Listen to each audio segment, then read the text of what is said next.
La Fédération internationale des ouvriers du transport Afrique francophone et CEDEAO, ITF, siège à Ouagadougou depuis 20 ans.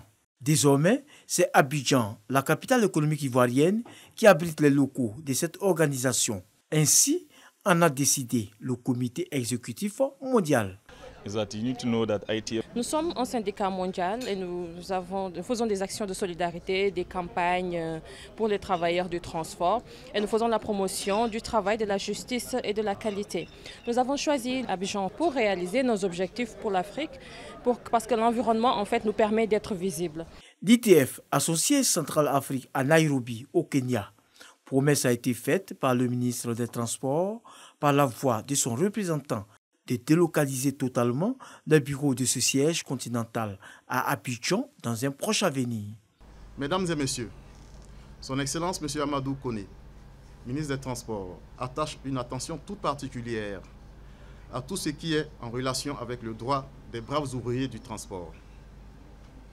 Aussi, Monsieur le ministre des Transports considère-t-il que l'arrivée de ce siège sous-régional n'est que le signe annonciateur de la délocalisation prochaine du siège régional de toute l'Afrique, actuellement à Nairobi, vers Abidjan.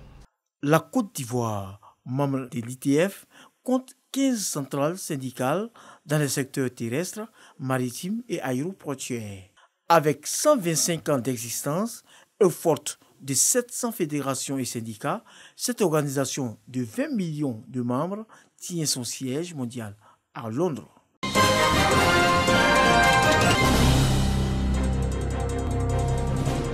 Carrefour Motard. L'accès à ce quartier de la commune de Port-Bouët est devenu un chemin de croix. Entrée ou sortie du quartier est un parcours du combattant pour les habitants. Pour sortir du quartier, on a tous les problèmes. Ça fait que si tu es descendu au goudron pour marcher, pour venir ici, c'est aussi loin. On a des difficultés au niveau de la route parce que les clients n'arrivent pas à passer. Et puis aussi il y a l'inondation qui nous fatigue. Ça fait qu'il n'y a pas les clients. Si la route est arrangée, je pense que ça va beaucoup nous arranger. Ça va beaucoup nous arranger. Ce n'est pas ici seulement, ça va jusqu'en bas. Actuellement, nous m'avons loué une maison. Mais quand on regarde l'état de l'eau, c'est difficile à prendre maison dans ce quartier.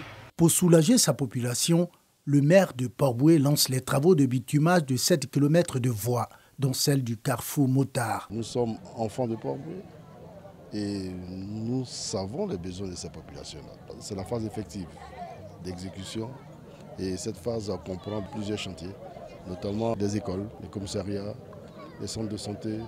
Et aujourd'hui, après les séances de reprofilage, nous passons au bitumage même véritablement de ces voies-là. Le député maire Aimou Sylvestre a par ailleurs annoncé la construction d'un terrain de football moderne pour les jeunes de la commune.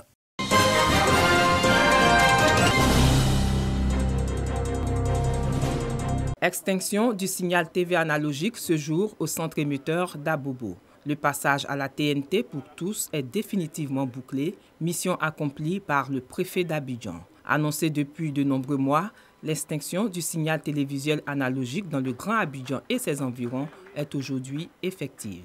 Comme il faut vivre son temps, étant dans un monde dynamique, nous avons procédé à l'extinction du signal analogique. Et donc nous sommes nostalgiques, mais nous sommes heureux aussi de savoir que vos téléspectateurs qui deviennent de plus en plus exigeants vont avoir des images de belle qualité et nous serons au rendez-vous du donner du soir au niveau du monde.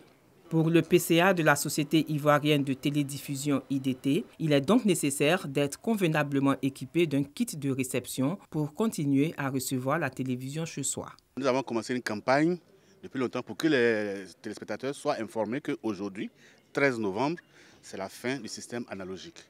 Toutes les précautions ont été prises. Les nouvelles télé sont arrivées, les anciennes télé ne rentrent même plus dans le pays.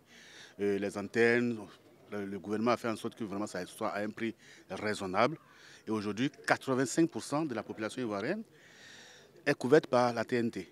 Avec l'extinction du signal analogique dans le Grand Abidjan et ses environs ce 13 novembre 2021, la Côte d'Ivoire a définitivement basculé dans la télévision numérique et clôt ainsi un processus de 2 ans qui, selon ses responsables, s'est déroulé sans heurts. Les Ivoiriens ont peu à peu adopté la TV numérique qui, entre autres, leur a permis de recevoir un plus grand nombre de chaînes gratuites et d'avoir une meilleure qualité de réception d'images et de son.